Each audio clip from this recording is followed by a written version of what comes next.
Thank you, Josh and worship team.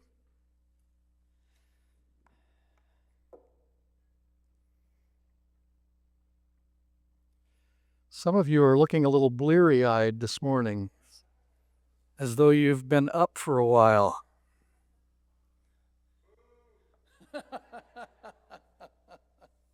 Yeah. Well, the good news is it has to get better from that, right? So, theoretically.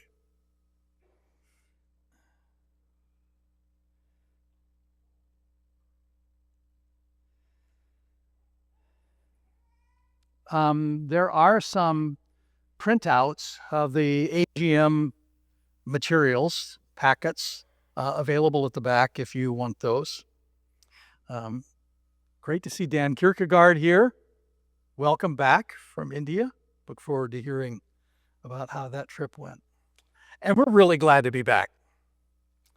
We had a great time away connecting with some old friends, meeting some new friends, visiting a new country. Now, last week, John posted some pictures of me in my vacation, doing activities. Yes. Just to set the record straight, this is what I was really doing on my vacation.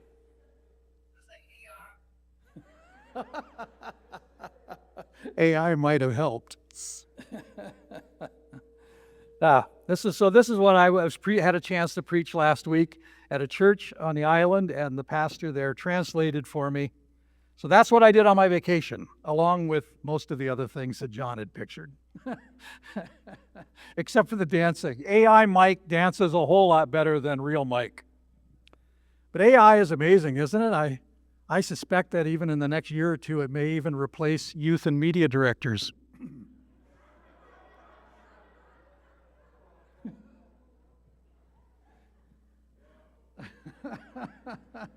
One of the customs that this church did was really interesting, that they had everybody well, I'm really loud here. They had everybody whose birthday was the week before come forward, and then each one would put money in the offering plate that would count out how old they were. The whole congregation would follow along, 5, 10, 15, 16. And I thought, what a great thing to start here. We just have to quit before my next birthday because I don't think I have that much money. But it was very interesting to be in another church in another country. Do you like storms? There's something about watching a storm coming toward you. I especially like to watch it coming across water. We took this picture this was one of our views. You feel the wind start to pick up. You watch the rain coming across. It's fascinating. It's enjoyable. That is, if you're inside or under cover. It's a different story if you're out in the storm. It's also a different story if the storm is bad enough to destroy wherever you're taking refuge. I can remember a few times when I was a boy where my dad would wake us up in the middle of the night and we'd all have to go down into the basement because there was tornadoes. We've had many examples in the last few years of terrible storms, hurricanes, tornadoes, tsunamis, floods.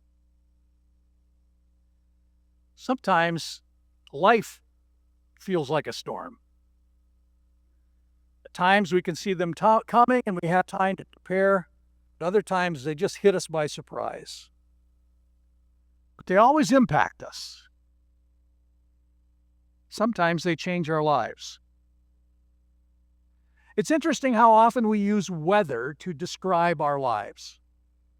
They had a stormy relationship. I've been going through some rough waters. This feels like the calm before the storm.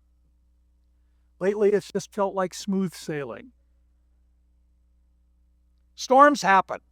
Health storms, family storms, financial storms, career storms, sometimes storms, and they turn our lives upside down. They threaten our well-being. Sometimes they threaten our lives. They hurt. They destabilize. They incapacitate. They kill our hope and our confidence. They fill us with fear. But the storm doesn't have to be the end of the story. Walking on water. You hear people say that periodically. What do they mean? Sometimes we use it when we're talking about someone who has kind of a superior attitude. You know, he seems to think he can walk on water. Or if somebody exhibits genius in some kind of way. You know, when it comes to sales, she can walk on water. Or when we face an impossible task. What, you think I can walk on water? Wouldn't you love to really be able to walk on water? You know, the tunnel's all backed up, no problem. This morning we're going to look at the event that made that phrase part of our vocabulary. John chapter 6, we'll pick it up in verse 16. When evening came, his disciples went down to the lake, where they got into a boat and set off across the lake for Capernaum. By now it was dark, and Jesus had not yet joined them. A strong wind was blowing, and the waters grew rough. When they had rowed about 3 or 4 miles, they saw Jesus approaching the boat, walking on the water, and they were frightened. But he said to them, "It is I, don't be afraid." Then they were willing to take him into the boat, and immediately the boat reached the shore where they were heading. The next day, the crowd that had stayed on the opposite shore of the lake realized that only one boat had been there, and that Jesus had not entered it with his disciples, but they had gone away alone. Then some boats from Tiberias landed near the place where the people had eaten the bread after the Lord had given thanks. And once the crowd realized that neither Jesus nor his disciples were there, they got into the boats and went to Capernaum in search of Jesus.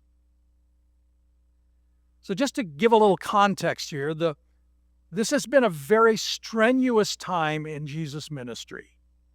Mark's gospel tells us that they were so busy that they hardly had time to eat. Added to that, they had just received news that John the Baptist had been senselessly martyred. So Jesus decided that they were going to take a break. So they got on a boat and headed off to a remote spot for a little rest and relaxation. Problem was that the people guessed where he was going, and they ran around the lake and were waiting for him when he arrived. I could just sense how Jesus must have looked at them and went. But anyway, he taught them, and he fed them miraculously. And after Jesus had fed the 5,000 men plus the women and children, he sent the people away, and he told the disciples to get in the boat and head back. Meanwhile, he went up into the mountain to be alone and to pray. This is an interesting insight into Jesus. This had been a time of tremendous physical exhaustion. He was grieving for a lost friend. Now he had just gone through a major high. He'd fed more than 5,000 people with 5 loaves and 2 fishes. If you were here last week or watched it online, John showed pictures of crowd size that just kind of really showed the scale of what we're dealing with here. And verse 15 tells us that the people were ready to crown him king right there. So he knew he needed time alone to pray. I think sometimes we're quicker to recognize our need for physical and mental rest, but oftentimes we miss the spiritual. And our tendency is to sail along in the good times and then get serious about praying when things get tough. But major highs are often followed by major lows, especially when we're already tired. Spending time alone with God could kind of help break that fall. But during the night, Mark's gospel tells us that Jesus saw the disciples out on the lake struggling to row against the storm. And they've been rowing for hours and are only 3 or 4 miles across. And they're out there rowing feverishly, trying to get to the other shore. And all of a sudden, they see this figure walking toward them on the water. As if things weren't bad enough, now they see a ghost coming after them. Jesus called out and reassured them, got in the boat, and the text says they were immediately at the shore. So there's some valuable lessons that we can learn from this story that will help us as we face the huge challenges and storms in our lives. But first, I want to address an important and obvious question. Did this really happen? Walking on water, I mean, that's not possible.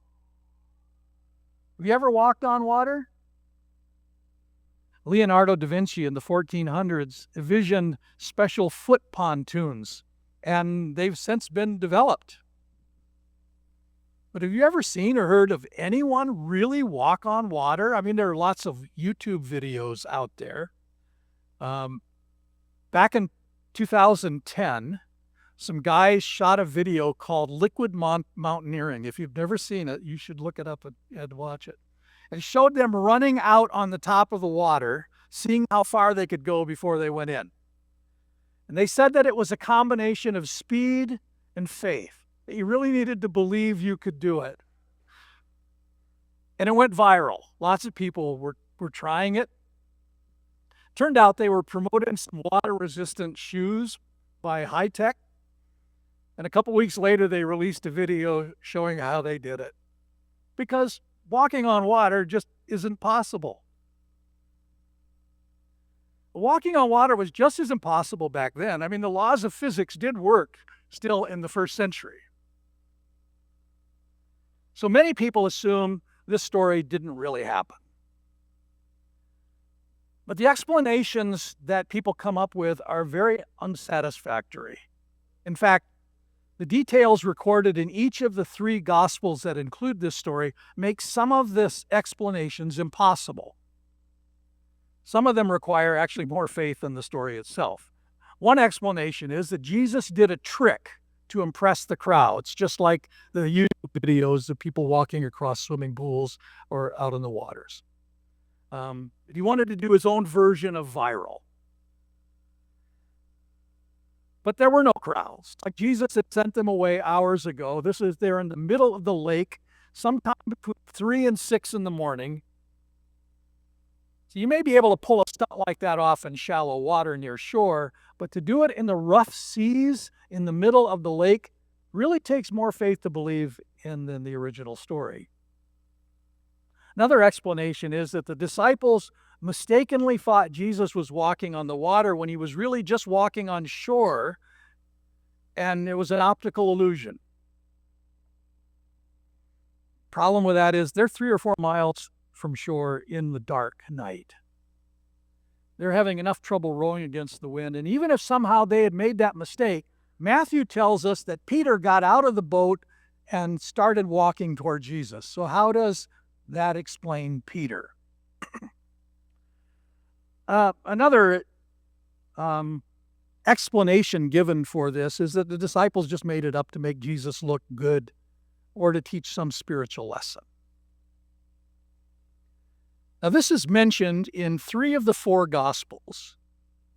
That means that if they were making this story up, all 3 Gospel writers, 2 of whom were there in the boat at the time, had to agree to perpetuate this fiction, as well as the rest of the disciples who were in the boat. And that kind of dishonesty is totally contrary to the message of Christianity. Not only that, the disciples don't come across looking very good in this story. You know, if you're exaggerating, if you're making stuff up to build confidence in Jesus and Christianity, and these are the guys who are now leading this whole cause, wouldn't you want to paint them in a little more favorable light? Yeah, it was a bad storm, but we were professionals. We were actually doing okay with the rowing. Or, yeah, we knew it was Jesus all along. We weren't really scared. We all got out of the boat and were walking around. In fact, somebody got a football out and we were passing the football around, having a little fun. Instead, they're struggling, they're scared, and only Peter gets out of the boat and he starts to sink as soon as he sees how bad the storm is. Now, almost all of the original disciples were martyred for their faith. And is it reasonable to think that all of them faced death for something they knew wasn't true and no one recanted? If they made this story up, even to try to make a spiritual point, that alone would totally undermine any confidence we could have in the gospel accounts. For me, it would be a bit of a deal breaker. Like if they're making things up to try to get people to follow Jesus, how do we know what they're accurately reporting and what they're just making up? Destroys their credibility. If this didn't happen, did the feeding of the 5,000 happen? Did the healings happen? In fact, the greatest miracle of all, the event that makes or breaks Christianity, the resurrection, did they make that up too? And if they made up the miracles, how do we know they didn't make up the teachings? So there's definitely a faith component to this. There's no proof. So we need to investigate as carefully as we can, but at some point we have to take the risk of faith.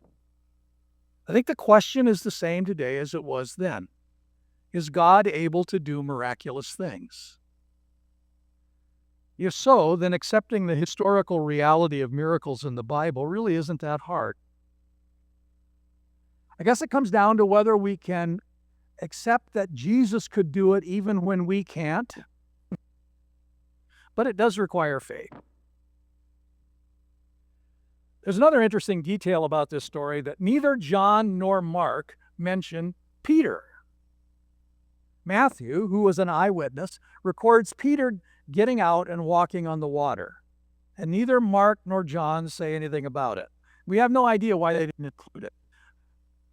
I've had to think, why wouldn't you include something like this?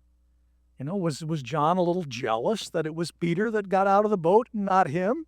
They often had these arguments about which of them was the greatest. Or was he embarrassed for his friend that he started to sink when he took his eyes off Jesus, and so he just left it out? We think that Mark got most of the information for his gospel from Peter. And it may be that Peter didn't mention it when he talked about Jesus walking on the water. I think I would have. And then there was that time Jesus and I walked on the water. But maybe they didn't want anything to detract attention from Jesus in the story. John, especially all the way through his gospel, seems especially concerned with keeping the spotlight on Jesus. And I suspect that's why they just left Peter out of it. But what can we learn from this story that can help us in the storms of our lives? I want to suggest 4 things. The first one is storms happen even when we are exactly where God wants us.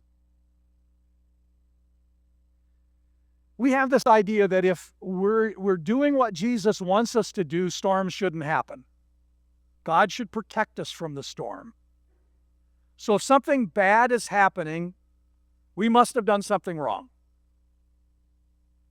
We're addicted to karma.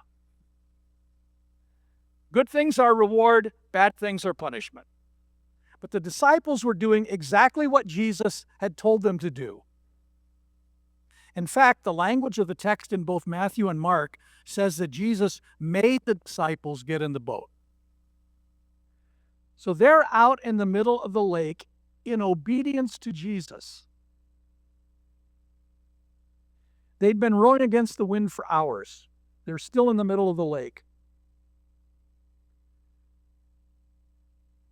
They came on this trip originally because they're all tired and needed a break.